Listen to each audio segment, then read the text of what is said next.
تعرف إن أكبر خسارة في حياتك مش الفشل، أكبر خسارة إنك ما تحاولش أصلاً. خلينا نقف لحظة ونفكر مع بعض. ليه أحلام كتير عندنا بتفضل مجرد فكرة في دماغنا من غير ولا خطوة حقيقية ناحيتها؟ كل واحد فينا أكيد عنده أحلام وطموحات، بس خلينا نسأل نفسنا بصدق، كم مرة الرغبة دي فضلت فكرة؟ وكم مرة كان في حاجة إحنا عايزينها فعلاً بس ما خدناش ولا خطوة ناحيتها؟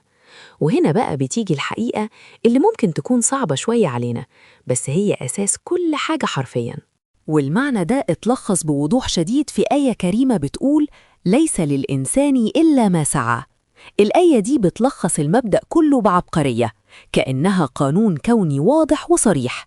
النتيجة مربوطة بالمجهود، ومفيش حاجة بتيجي من الهوا، والمقابل الحقيقي لأي شيء هو السعي. طيب إيه هو السعي؟ هل هو شغل وتعب وخلاص؟ لا خالص، الموضوع أعمق من كده بكتير. السعي هو الهدف من وجودنا أصلاً، هو فكرة تعمير الأرض، هو المجهود اللي ربنا سبحانه وتعالى بيشوفه قبل ما أي حد تاني يشوف النتائج. السعي هو فعل الزرع نفسه، مش إننا نقعد نستنى وقت الحصاد وبس.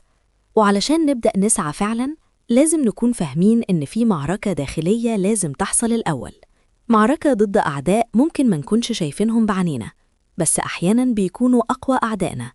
إحنا بنعمل خطط علشان ننظم الوقت، ننظم المذاكرة، ننظم حياتنا عموماً، وده شيء كويس. بس في حاجة أهم، خطط السعي. خطط هدفها إننا نبدأ الشغل فعلاً ونكمل المحاولة حتى لو وقعنا، ونكسر حالة الركود. وأول آفة معانا هي الركود، الحالة اللي الروح فيها بتبقى ثابتة ومش قادرة تتحرك. تاني آفة هي السقوط، أو بمعنى أدق الخوف من الفشل.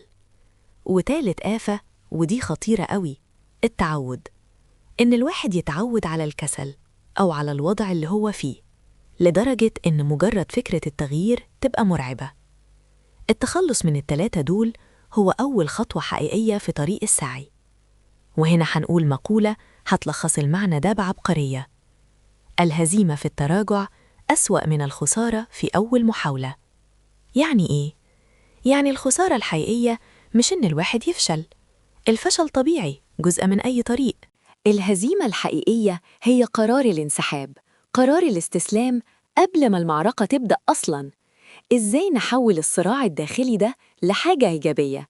وهنا هنقول تشبيه قوي جداً: السعي عامل زي سلاح في إيدك، له صوت وتأثير زي لحن الرصاص، بيفزع أي تحدي يقابلك ويخلي العوائق تتراجع. والأهم من ده كله إنها قوة لا تكف، ما بتقفش، حالة مستمرة من الحركة والمحاولة والتقدم. وهنا هنقول جملة تلخص الفكرة كلها: إحنا اللي بنكتب القصة، وإحنا أكتر ناس عارفين نقط القوة ونقط الضعف اللي فيها. وفي النهاية اللي في إيدينا هو السعي، أما التوفيق فدايماً من عند ربنا. وبكده نوصل للجزء الأخير والأهم، التحول من الفهم للتطبيق العملي. دعوة صريحة ومباشرة لصناعة المجد الشخصي. أول خطوة، التحرر من قيود الكسل والخوف اللي معيدنا. تاني خطوة، كن زي الطير اللي بيحلق في سما الحرية، اللي أفعالك هي اللي بتصنعها. وتالت خطوة، التقدم المستمر ناحية النور وناحية الفرص اللي الحياة بتبعتها.